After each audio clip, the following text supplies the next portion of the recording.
کیا تم بتا سکتے ہو کہ اسے قتل کرنے والا میرے علاوہ کون ہو سکتا ہے؟ میں نے اچانک کہا۔ سائے نے پھر انکار میں گردن ہلائی۔ میری معلومات اخبار کی حد تک ہیں اور اخبارات سے پتہ چلتا ہے کہ قتل تم نے کیا ہے۔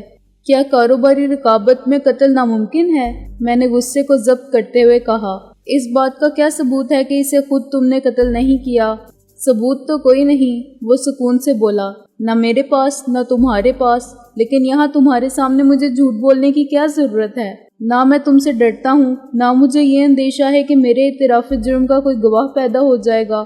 اس لیے میں یہ بتانے میں کوئی حرج نہیں سمجھتا کہ میر شرافت علی کو نہ میں نے قتل کیا ہے نہ قتل کروایا ہے۔ اس سے ہمیں کوئی شکایت یا پرخاش نہیں تھی، کوئی خطرہ لاحق نہیں تھا۔ اگر وہ زندہ ہوتا تو خود مجھ سے بات کرتا، میں نے کہا۔ ظاہر ہے میرا تو تم سے کبھی واسطہ نہیں رہا۔ دلاور نے پھر کرسی پر پہلو بدلا۔ میں بھونچکا رہ گیا۔ مجھے اس کے جھوٹ نے نہیں، اس کے اعتماد نے حیران کیا۔ جتنے اعتماد سے اس نے جھوٹ بولا تھا اتنے یقین کے ساتھ میں سچ بھی نہیں بول سکتا تھا۔ میر شرافت علی کے لیے میری آمد قطعی غیر متوقع تھی۔ وہ مجھے اچانک اپنے سامنے دیکھ کر ہکا بکا رہ گیا تھا۔ اگر وہ مجھے بلوانے والوں میں شامل ہوتا اور اسے مجھ سے یہی بات کرنا ہوتی جو دلاور نے کی ہے تو وہ اس کے لیے تیار ملتا۔ اب میرے لیے مشکل تھا کہ دلاور کی بات میں جھوٹ کیا ہے اور سچ کیا۔ اس نے سب جھوٹ بولا تھا۔ وہ یقیناً جانتا تھا کہ وزیر خان کیوں مارا گیا۔ اسے علم تھا کہ قاتل کون ہے۔ اسے یہ بھی معلوم ہوگا کہ میر شرافت علی کو قتل کس نے کیا اور کیوں، مگر وہ بہت شاطر آدمی تھا اور اپنی زبان سے نکلنے والے ہر لفظ پر اتنا ہی غور کرتا تھا جتنا شطرنج کا کھلاڑی کسی چال پر کرتا ہے۔ اس کا کھیل دفاعی نوعیت کا اور محتاط تھا۔ وہ کاروباری بات کے علاوہ کوئی بات کرنا چاہتا ہی نہیں تھا۔ سب کچھ جانتے ہوئے بھی کچھ بتانے سے گریز کر رہا تھا۔ وہ بہت خطرناک دشمن تھا۔ گویا میر شرافت علی کا قتل تمہارے لیے بھی غیر متوقع تھا۔ میں نے کہا۔ میں بھی تمہارے سامنے بے خوفی سے ایک بات کہہ سکتا ہوں، میں نے میر شرافت علی کو قتل نہیں کیا۔ کیا تم بتا سکتے ہو کہ یہ حرکت کس کی ہو سکتی ہے؟ تمہیں اس کے دوستوں کا اور دشمنوں کا علم ہوگا۔ کاروبار میں اس کی رقابت کس سے تھی؟ اس کا حریف کون تھا؟ کیا کبھی اس کے کاروبار سے کسی کے مفادات مجروح ہوئے تھے؟ کسی کے دل میں اس کے خلاف رنجش تھی؟ میرا خیال ہے میر شرافت علی کا قتل ذاتی دشمنی کا نتیجہ تھا اور اس کے اسباب نجی ہیں۔ وہ سوچ کر بولا۔ مجھے اس کے نجی معاملات کی زیادہ خبر نہیں تھی۔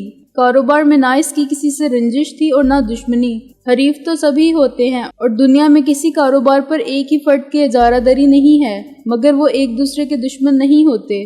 دلاور سے سچ اگلوانا بھی اتنا ہی مشکل تھا جتنا اس کے منہ پر اسے جھوٹا کہنا۔ تم نے ابھی کہا تھا کہ میں نے تمہاری تجاویز سے اتفاق کیا تو مجھے ایک فائدہ ہوگا کہ میرے خلاف مقدمات ختم ہو جائیں گے۔ میں نے کہا، یہ کیسے ممکن ہے جبکہ تم نہ اصل قاتل سے واقف ہو نہ قتل کے اسباب سے؟ میں تمہیں پھر مشورہ دوں گا کہ آم کھانے سے غرض رکھو، پیڑ مت گنو۔ وہ بولا۔ ضروری نہیں کہ میں اپنی قول و فعل کی وضاحت بھی کروں، ہر بات کا جواز بھی فراہم کروں اور تمہیں مطمئن کرنا لازمی سمجھوں۔ اب تم جا سکتے ہو۔ اس گفتگو کا حوالہ کہیں نہیں دو گے تو فائدے میں رہو گے، ورنہ تم دیکھ چکے ہو کہ میری رسائی ہر جگہ ہے۔ میرے ہاتھ اتنے لمبے ہیں کہ تمہیں لندن سے کھینچ لائے۔ تم مجھ سے بچ کر کہیں نہیں جا سکتے اور کرۂ عرض پر تمہیں چودھری دلاور کے عتاب سے کہیں پناہ نہیں مل سکتی۔ 1 مہینہ بہت ہوتا ہے۔ تم آج کی بات کے ہر لفظ پر اچھی طرح غور کر سکتے ہو اور مجھے امید ہے تمہارا حافظہ اچھا ہے، اس لیے تم کوئی لفظ بھولو گے نہیں۔ وہ ایک دم پلٹا، پھر پیچھے والی روشنی گل ہو گئی اور اسکرین پر سے اس کا سایہ بھی مٹ گیا۔ وہ اندھیرے ہی میں کہیں گم ہو گیا اور میرے سامنے وہ مندری والا کھڑا رہ گیا۔ میرے پیچھے علادین کی چراغ کا جن تھا اور وہ شخص جو مجھے انجیکشن لگا کے لایا تھا۔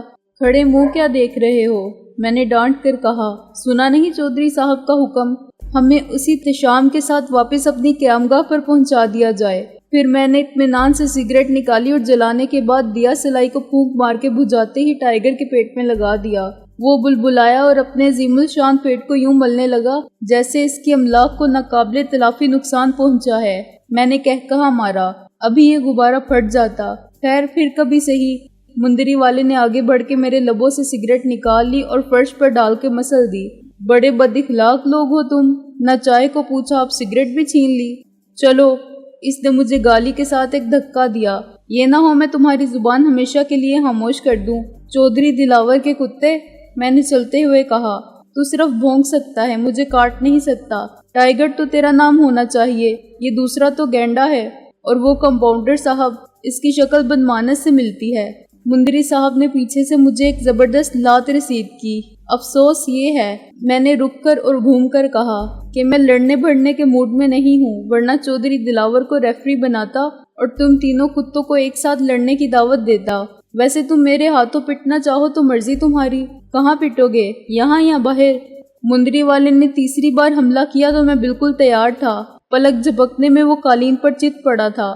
چلو اٹھ جاؤ، شاباش، میں نے کہا اور دروازہ کھول کے باہر نکل گیا۔ میرے لیے ڈرنے کی کوئی بات نہیں رہی تھی۔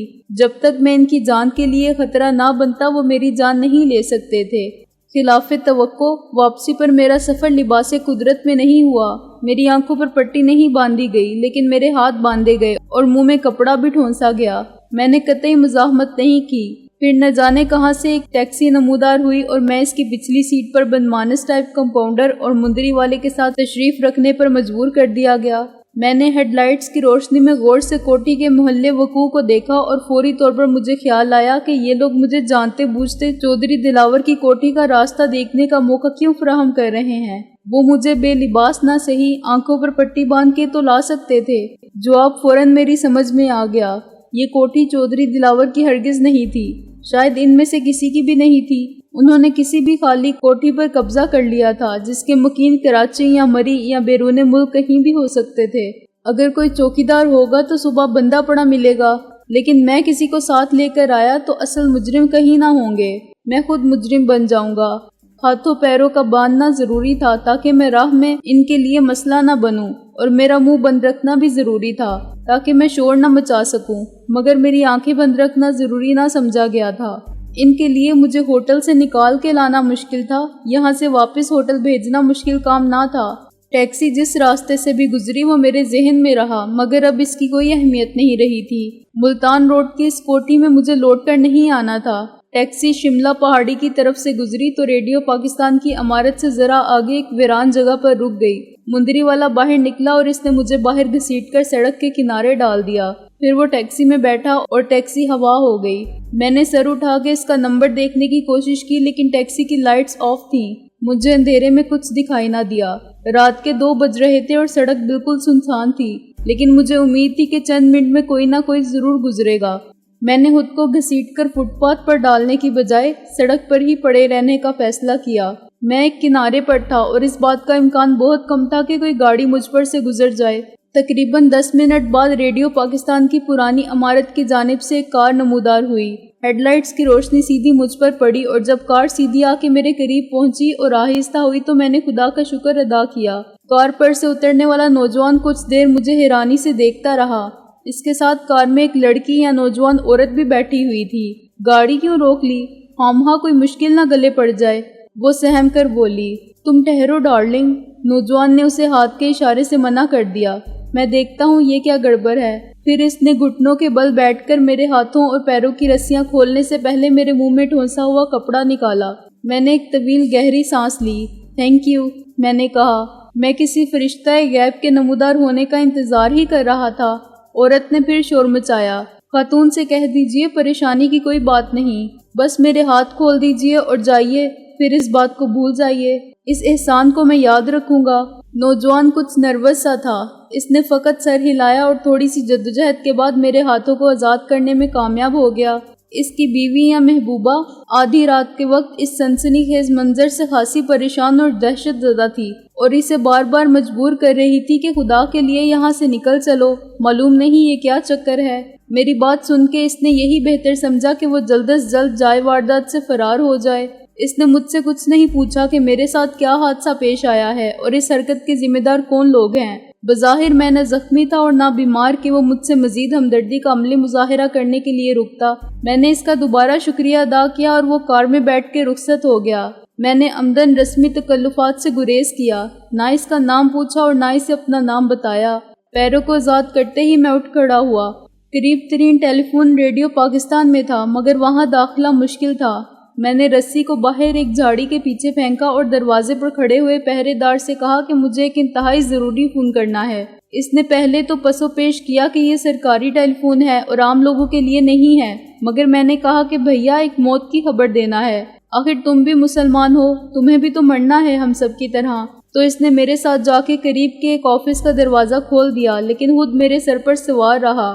میں نے ایمبیسڈر ہوٹل کا نمبر ملایا اور محسن کے کمرے کی لائن مانگی۔ مجھے امید تھی کہ وہ جاگ رہا ہوگا۔ پہلی گھنٹی پر ہی اس نے ریسیور اٹھا لیا۔ محسن، میں نے کہا، میں تمہارا ماما بول رہا ہوں، سکندر بخت۔ سکندر بخت؟ محسن نے چلا کر کہا اور جواب میں 2 ناقابل تحریر گالیاں دی جو چوکیدار نے نہیں سنی۔ کہاں مر گیا تھا تو؟ بیٹا، میں یہاں ریڈیو پاکستان سے بول رہا ہوں، میں نے غمزدہ لہجے میں اداس صورت بنا کے کہا۔ ریڈیو پاکستان؟ محسن نے کہا، ارے بھائی، یہ رات کے 2 بجے کون سی محفل چل رہی ہے؟ دن میں کوئی موقع نہیں دیتا کہ رات کو گانے بیٹھ گیا ہے، بے وقت کا راگ۔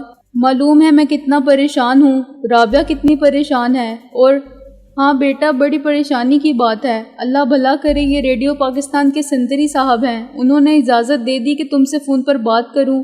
اپنے وہ سلامت شاہ کے چچا سسر تھے نا، میر شرافت علی، وہ فوت ہو گئے ہیں۔ سکندر، تو ہوش میں ہے نا؟ محسن کی تشویش میں ڈوبی ہوئی آواز آئی۔ کسی نے کچھ کھلا پلا دیا ہے یا مارا ہے؟ نہیں سکندر، میر شرافت علی صاحب کا وقت پورا ہو گیا تھا۔ میں نے کہا، بس بیٹھے بیٹھے چھینک آئی، پٹ سے زمین پر گرے اور ختم۔ اب تو ایسا کہے کہ گھر آ جا۔ ہاں، ریڈیو پاکستان سے ذرا آگے ڈین صاحب کی کوٹھی سے 3 مکان۔ ہاں، میں وہیں ہوں۔ میں نے فون بند کر دیا۔ سکندر سمجھ گیا تھا کہ میرا مقصد اسے بلانا ہے اور کوئی بات ایسی ہے جو میں ٹیلی فون پر نہیں کر سکتا۔ چوکیدار نے میرے شکریہ کے جواب میں زور سے انا للہ پڑھا اور دروازہ بند کر دیا۔ وہ کچھ حیران ضرور تھا کہ وہ بھانجا کتنا بڑا ہے جس نے بڑے بوڑھوں کی طرح بیٹا کہہ کے فون کیا تھا۔ میں خود بڑا بوڑھا کہاں لگتا تھا۔ باہر آ کے میں نے وہ رسی پھر اٹھا لی۔ سکندر آدھے گھنٹے بعد نمودار ہوا جب میں ایک درخت کی اوٹ میں کھڑا تھا۔ ذرا دیر پہلے گشت کرنے والے 2 سپاہی گزرے تھے۔ اگر وہ مجھے بے مقصد کھڑا دیکھ لیتے تو دفتن 109 میں چالان کر کے حوالات پہنچا دیتے۔ محسن پیدل آیا تھا۔ میں نے اس کے ساتھ پیدل چلتے ہوئے اپنے اغوا کی، چودھری دلاور سے مذاکرات کی اور واپسی کی رودات کم سے کم الفاظ میں سنا دی۔ وہ غور سے سنتا رہا اور خاموشی سے میرے ساتھ اسٹیشن کی جانب روا رہا۔ اسٹیشن کے ایک معمولی سے ہوٹل میں بیٹھ کے ہم نے وہ چائے پی جو عام حالات میں ہمارا معدہ کبھی قبول نہ کرتا، لیکن اس وقت یہی گرم چائے بڑی نعمت ثابت ہوئی۔ محسن میرے اغوا کے بعد پہنچا تھا اور اسے حیران پریشان کاؤنٹر کلرک نے بتایا کہ چابیاں تو ابھی کچھ دیر پہلے آپ لے گئے تھے۔ محسن کو یہ بھی معلوم ہوا کہ بعد میں سکندر صاحب نے کہا تھا کہ کھانے کا اور کافی کا بل کمرے میں بھجوا دیا جائے، لیکن ویٹر بل لے کر آیا تو کمرے میں کوئی نہیں تھا، چنانچہ وہ لوٹ آیا۔ پھر کلرک خود محسن کے ساتھ گیا اور جب محسن کو اطمینان ہو گیا کہ اس کی کوئی چیز غائب نہیں ہے تو اس نے کلرک کی یہ درخواست قبول کر لی کہ اس بات کا ذکر مینیجر سے نہیں کیا جائے گا۔ اس کا عذر قابل قبول تھا کہ ہم سب مسافروں کی صورت کو کہاں پہچان سکتے ہیں، اور پھر رش میں سے کوئی بھی آدمی اطمینان سے کسی کا نام لے کر چابیاں مانگے، چابی موجود ہو اور نام نمبر بھی درست ہوں تو یہ شبہ کیسے ہو سکتا ہے کہ چابی مانگنے والا غلط آدمی ہے۔ اس کے علاوہ چابیاں بھی کمرے میں موجود تھیں، جس کا مطلب یہ نکالا جا سکتا تھا کہ کسی نے عمدن شرارت کی یا کرنا چاہتا تھا مگر کسی وجہ سے ناکام لوٹ گیا۔ نظیر گزشت والی بات تھی۔ محسن نے کہا کہ جاؤ، معاف کیا، لیکن بعد میں کمرے کے اندر کوئی ٹائم بم پھٹے تو تم بھی مغفرت کی دعا کرنا۔ حواس باختہ کلرک شکریہ ادا کر کے لوٹ گیا تھا۔ محسن کو قطعی اندازہ نہ ہو سکا تھا کہ مجھے اس کمرے سے ہائی جیک کیا گیا ہے۔ سوچنے کی بات یہ ہے کہ محسن کہ وہ مجھے قالین میں لپیٹ کر کیسے لے گئے۔ میں نے کہا، وہ کاؤنٹر کے سامنے سے گزرے ہوں گے، کسی نے ان کو دیکھا بھی ہوگا، پھر ان کو روکا کیوں نہیں؟ اس کا جواب صرف ایک ہو سکتا ہے، وہ قالین ان کا اپنا تھا اور وہ پہلے سے ہوٹل کے کسی کمرے میں موجود میرا انتظار کر رہے تھے۔ اب میں ثابت کیسے کر سکتا ہوں کہ قالین کے اندر میں بھی تھا، اور ثابت کرنے کا فائدہ بھی کیا؟ لیکن مجھے دوسری بات معلوم کرنا ہے، آخر کافی میں بے ہوشی کی دعا کس نے ملائی تھی اور کس کی مدد سے ملائی تھی؟ اس میں مجھے کسی ویٹر یا کسی باورچی خانے کے کارکن کا ہاتھ معلوم ہوتا ہے جس نے پیسے کے لالچ میں یہ حرکت کی یا اس حرکت سے چشم پوشی کی۔ ہوٹل والے کبھی نہیں مانیں گے، محسن نے کہا، ان کی نیک نامی متاثر ہوتی ہے، لیکن میں معلوم کر کے رہوں گا، اسی لیے میں نے تجھے بلایا ہے، ورنہ آزادی کے بعد تو میں خود بھی ہوٹل پہنچ سکتا تھا۔ میرے ذہن میں ایک سکیم ہے۔ ابھی ڈیوٹی پر وہی لوگ ہوں گے جو رات کے وقت تھے، ویٹر، کلرک، مینیجر، سب کی شفٹ صبح 6 بجے سے پہلے ختم نہیں ہو سکتی۔ اب تو ایک کام کر، ہم اکٹھے چلتے ہیں، تو مجھے کسی گمنام گوشے میں باندھ کے ڈال دینا اور اپنے کمرے میں جا کے سو جانا، اگر نیند نہ آئے تب بھی لائٹ آف رکھنا، میں اپنی رسٹ واچ اور پرس وغیرہ سب تیرے حوالے کر دوں گا۔ یہ کیا ڈرامہ ہے برادر نسبتی؟ محسن رضا نے سگریٹ نکال کے مجھے پیش کی۔ سالار اعظم، ذرا صبر و تحمل سے کام لیجئے، آگے آگے دیکھیے ہوتا ہے کیا۔ میں نے سگریٹ لے کر کہا، جو ہوگا آپ کے سامنے آ جائے گا برادر نسبتی۔ میں ایسے کسی ڈرامے میں کوئی پارٹ نہیں لے سکتا جس کا پلاٹ کا مجھے علم نہ ہو اور انجام کے بارے میں اطمینان نہ ہو۔ محسن نے کہا، اگر وہ کوئی طبعی حماقت ہوئی جسے آپ اپنی ذہانت سمجھ رہے ہیں تو کیا ہوگا؟ ابھی تو میں صحیح مشورہ دے سکتا ہوں، بعد میں رونا ابس ہوگا۔ میں نے بتا دیا کہ میرا ارادہ کیا ہے۔ پلاٹ سے مطمئن ہو کے محسن نے ہاتھ مل کے مسرت سے کہا، ونڈرفل، اور میرے ایک دھپ رسید کیا۔ پھر ہم دونوں نے کچھ اور سیر کی، یعنی ایمبیسڈر ہوٹل تک مارچ کیا۔ صبح کے 4:30 بجے تھے اور یہی وقت تھا جب ہمیں رابعہ نے نہر کے پل پر سے پک اپ کیا تھا۔ محسن نے اس خیال کا اظہار کیا کہ ہم اسی طرح علی الصبح سیر کرتے رہے تو خدا ہمیں صحت، عقل اور دولت سب عطا کرے گا۔ میں نے اسے یاد دلایا کہ انگریزی محاورے کے مطابق عقل مند، دولت مند اور صحت مند بننے کے لیے صبح دم جاگنا ہی نہیں، سر شام سونا بھی ضروری ہوتا ہے۔ ایمبیسڈر ہوٹل میں داخلے کے لیے ہم نے شریفانہ راستہ اختیار نہیں کیا۔ دروازے پر سلیوٹ کرنے والا دربان موجود تھا جو ہمیں اتنی صبح غلط سمت سے آتے اور غلط سمت میں جاتے دیکھتا تو شکوک میں مبتلا ہو جاتا۔ ہم نے ایک دیوار پھاندی اور باغیچے میں گرے جہاں اس وقت کوئی بھی موجود نہ تھا۔ تھوڑا سا سروے کرنے کے بعد میں نے جائے واردات تلاش کی اور برضا و رغبت لیٹ کر محسن کو موقع فراہم کیا کہ وہ مجھے باندھ دے اور میرے منہ میں میرا ہی رومال بھی ٹھونس دے۔ محسن نے 2 منٹ میں یہ کارروائی مکمل کی اور غائب ہو گیا۔ کمرے میں پہنچتے ہی اسے کاؤنٹر کلرک کو فون کرنا تھا کہ سکندر نام کے جو مہمان اس کی عدم موجودگی میں آئے تھے اور اپنا بل بھجوانے کے لیے کہہ گئے تھے، کیا وہ جاتے وقت کوئی پیغام دے گئے تھے؟ اور کلرک کا جواب سن کے اسے حیرانی، پریشانی اور تشویش کا اظہار کرنا تھا اور سو جانا تھا۔ 5 بجنے والے تھے۔ مجھے امید تھی کہ 6 بجے تک صبح کا اجالا نمودار ہو جائے گا اور اس کے بعد کوئی نہ کوئی مجھے ضرور دیکھ لے گا۔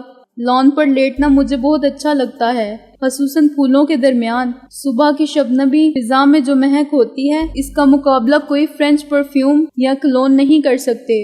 مگر اس حالت میں لیٹنا ایک مختلف تجربہ تھا جسے قطعی خوشگوار نہیں کہا جا سکتا۔ میں نے خود ہی محسن سے کہا تھا کہ رعایت نہ بڑھتے ورنہ ڈرامہ حقیقی نہیں رہے گا۔ چنانچہ اس نے میری مشقیں یوں کسی تھیں جیسے فرمان شاہی پر مطلوب حضرات کی کسی جاتی ہوں گی۔ اتنا سخت تو مجھے چودھری دلاور کے چمچوں نے بھی نہیں باندھا تھا، لیکن اب مجھے یہ 1 گھنٹہ اسی قسم پرسی اور بے بسی کے عالم میں گزارنا تھا۔ اس رات کا تجربہ بھی نوعیت کے اعتبار سے منفرد تھا۔ سوائے ان کے جو میری زبان پر اعتبار کرتے تھے، کوئی یہ نہ مانتا کہ میں نے یہ رات کہاں اور کیسے گزاری، نہ کوئی اس بات کا گواہ تھا کہ مجھے اغوا کر کے کیسے لے جایا گیا تھا، اور نہ اس بات کا شاہد تھا کہ چودھری دلاور سے میری کیا بات ہوئی تھی اور کس ماحول میں ہوئی تھی۔ میں پھر اسی ہوٹل کے کمرے میں پہنچ جاتا تو یہ بھی ثابت نہ ہوتا کہ میں کمرے سے گیا تھا۔ میں پولیس کو رپورٹ کرتا تو پولیس میری رہنمائی میں ملتان روڈ کی اس کوٹھی تک جاتی، لیکن وہاں کون ملتا جو میری کہانی کو سچ مانتا۔ اگر مجھے اس ٹرک کا نمبر یاد ہوتا جس میں قالین لے جایا گیا تھا اور پولیس اسے ڈھونڈ نکالتی تو وہ ڈرائیور اور کلینر کب تسلیم کرتے کہ قالین میں کوئی آدمی بھی تھا۔ وہاں لیٹے لیٹے میں نے یہ بھی سوچا کہ مندری والے ٹیکسی ڈرائیور نے مجھ سے 1 رات پہلے کے واقعات کے بارے میں کوئی بات کیوں نہیں کی۔ شاید ابھی خود ہی سے بھی معلوم نہ ہو کہ اس کے ساتھ آنے والے 2 چمچے نہر میں ڈوب مرے ہیں۔ فومانچو یعنی منشی کے اور سلامت شاہ کے حشر کا حوالہ اسے دھمکی کے طور پر ضرور دیا تھا۔ کیا اس کا مطلب یہ ہے کہ سلامت شاہ کی لاش دریافت ہو چکی ہے اور یہ خبر بھی پھیل گئی ہے، یا مندری والے کو علم ہے کہ میں لاش دیکھ چکا ہوں؟ مگر اسے کیسے علم ہو سکتا ہے؟ شاید وہ بھی یہی دیکھنے گیا ہو کہ لاش موجود ہے یا غائب ہو گئی، اور اس نے میرا سامان غائب پایا ہو تو سمجھ گیا ہو کہ میں آیا تھا۔ یہ ناممکن تھا کہ کوارٹر میں داخل ہونے والا لاش دریافت نہ کرے۔ میں خیالات کے رو میں بہتا جا رہا تھا کہ کوئی چیز دھڑام سے مجھ پر گری۔ اگر میں بندھا ہوا نہ ہوتا تو اچھل پڑتا، اور میرا منہ بند نہ ہوتا تو میرے حلق سے کوئی صدائے احتجاج بھی بلند ہوتی، اسی طرح جیسے مجھ سے ٹکرا کے سجدہ ریز ہو جانے والے نے بلند کی تھی۔ وہ ہوٹل کا ہی کوئی ملازم تھا جو ہاتھ میں چائے کی ٹرے اٹھائے نہ جانے کس کو بیڈ ٹی پہنچانے کے لیے شارٹ کٹ سے کہیں جا رہا تھا۔ ٹھوکر لگتے ہی ٹرے اس کے ہاتھ سے اڑ گئی اور برتن ایک چھناکے سے بکھر گئے۔ چمچے، کپ اور پلیٹ زمین پر پھیل گئے۔ 1 کپ میرے منہ پر لگا۔ چائے دانی مجھ سے 6 فٹ دور اوندھی ہو گئی اور میرے نتنوں میں مہکتی چائے کی دل نواز خوشبو آئی۔ یا میرے مولا، گرنے والے نے سنبھل کے کہا اور مجھے غور سے دیکھا۔ پھر اس نے زور سے ہو کی۔ اگر رات کا اندھیرا ہوتا تو یہ ہو ایک چیخ بن جاتی۔ وہ سمجھا تھا کہ اس کی راہ میں کوئی لاش حائل ہو گئی ہے، لیکن میں دیدے کھولے اسے پٹر پٹر دیکھ رہا تھا۔ اوہ او بھائی صاحب آپ یہ کیا کر رہے ہیں؟ وہ ہکلا کے بولا۔ پھر اسے اپنے حکمانہ سوال کا احساس ہوا۔ میرا مطلب ہے کہ جناب یہاں کیوں پڑے ہیں؟ کسی نے باندھ کے ڈالا ہے آپ کو؟ بدحواسی کے باعث تمام سوال اس کے لبوں تک آ گئے تھے اور اسے یہ خیال نہیں رہا تھا کہ میں جواب دے ہی نہیں سکتا۔ بقول شاعر وہاں لب پہ لاکھ لاکھ سخن اضطراب میں، یا ایک خاموشی مری سب کے جواب میں۔ اس کا ہاتھ رسیوں کی طرف بڑھا اور پھر میرے منہ کی طرف۔ کپڑا نکالتے ہی میں نے تیسری بار سکون کا سانس لیا اور خدا کا شکر کیا کہ مجھے بہت مناسب گواہ فراہم کیا۔ بس تھینک یو، میں نے کہا۔ کون ہو تم؟ ابھی رسیاں مت کھولو۔ جی میں ویٹر ہوں سر۔ عبدل، اس نے میرے تحکمانہ لہجے سے مروب ہو کے کہا۔ اچھا عبدل، شور مچانے کی ضرورت نہیں، میں نے کہا۔ جاؤ اپنے مینیجر صاحب کو خاموشی سے بلا لاؤ فوراً، کسی اور نے دیکھا تو ہوٹل کی بدنامی ہوگی۔ میں اس ہوٹل میں مقیم ہوں اور کاؤنٹر کلرک سے کہو مسٹر محسن رضا کو لے آئے۔ یس یس سر۔ حواس گم کردہ عبدل نے دوڑ لگائی اور چند منٹ میں مینیجر کے ساتھ آ پہنچا۔ یہ وہی مینیجر تھا جس سے میں نے گزشتہ رات کافی دیر سے آنے کی شکایت کی تھی۔ آپ، یہ کیا معاملہ ہے سر؟ مینیجر نے گھٹنوں کے بل بیٹھ کے پریشانی سے ادھر ادھر دیکھا۔ دیکھو عبدل کو یاد تو نہیں رہا ہے، آخر آپ بندے رہنے پر کیوں مصر ہیں سر؟ میں یہ چاہتا تھا کہ پہلے تم اپنی آنکھوں سے دیکھ لو، میں نے برہمی سے کہا۔ اب تم میری رسیاں کھول سکتے ہو، اس کے بعد میں تمہیں بتاؤں گا کہ میرے ساتھ کیا ہوا ہے۔ تمہیں کیا، میں پولیس کو بتاؤں گا، وہ خود معلوم کر لیں گے۔ او گاڈ، مینیجر نے مزید پریشان ہو کے کہا۔ عبدل ایڈیٹ، صاحب کی رسیاں کھولو۔ ابھی وہ رسیاں کھول ہی رہے تھے کہ محسن اور کاؤنٹر کلرک آ پہنچے۔ مسٹر سکندر بخ، محسن نے چلا کے کہا۔ یہ کیا؟ پلیز پلیز ذرا آہستہ، مینیجر نے کہا۔ مہمان جاگ چکے ہیں، کوئی آ جائے گا۔ او گاڈ، اس نے آخری گانٹ محسن کے ساتھ مل کر کھولی۔ آئیے میرے آفس میں، وہاں بتائیے مجھے کہ کیا بات ہے۔ اس کے بعد پولیس کی ضرورت محسوس ہوگی تو میں خود طلب کروں گا۔